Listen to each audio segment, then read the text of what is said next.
So we are living, as it were, on many, many levels of rhythm.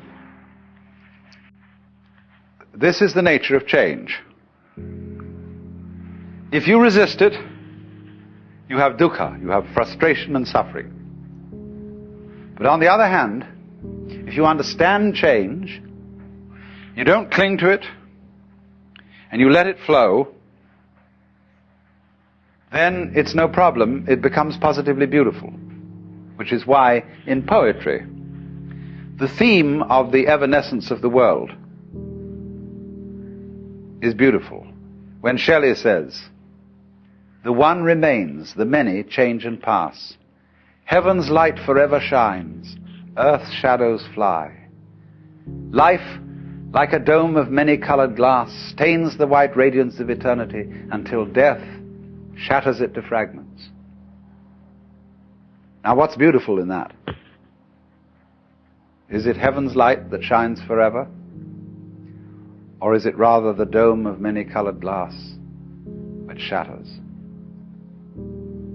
See, it's always the image of change that really makes the poem. Tomorrow and tomorrow and tomorrow creeps on life's petty pace from day to day. Somehow, you know, the poet has got the intuition. The fact that things are always running out, that things are always disappearing, has some hidden marvel in it. The Japanese have a word, yugen, Y-U-G-E-N, which has no English equivalent whatsoever. Yugen is, in a way, digging change. It's described poetically. You have the feeling of yugen when you see out in the distant water some ships hidden behind a far-off island. You have the feeling of yugen when you watch wild geese suddenly seen and then lost in the clouds. You have the feeling of yugen when you look across Mount Tamalpais and you've never been to the other side and you see the sky beyond. You don't go over there to look and see what's on the other side. That wouldn't be yugen. You let the other side be the other side.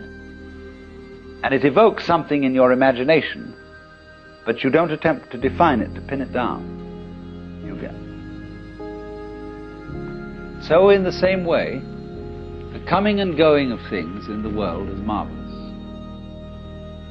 They go. Where do they go? Don't answer, because that would spoil the mystery. They vanish into the mystery. But if you try to pursue them, you've destroyed yugen.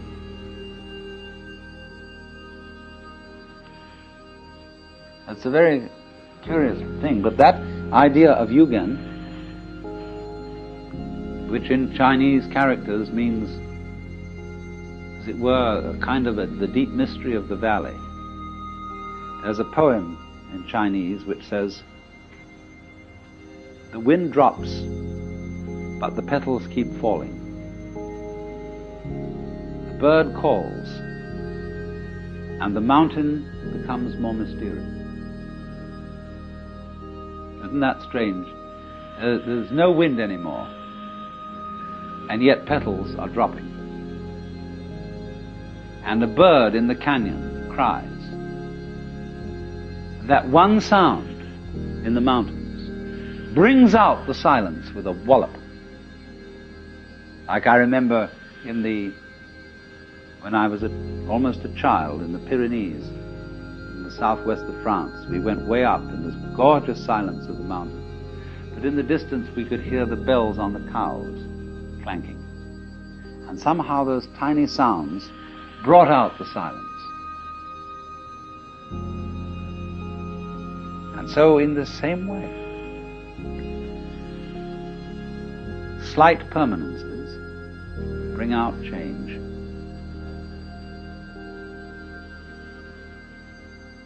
And they give you this very strange sense.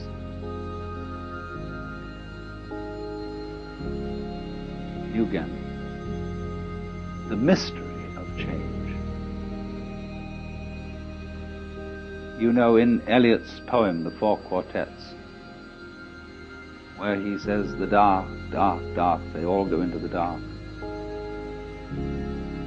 Distinguished families, members of the book of the director of directors, everybody, they all go into the dark.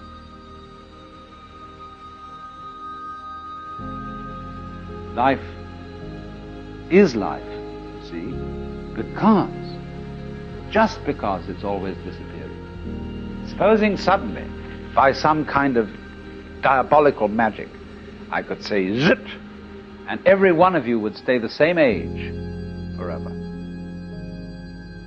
You'd be like Madame Tussauds waxworks.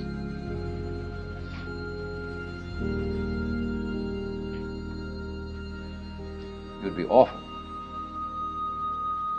In 1,000 years from now, what beautiful hags you would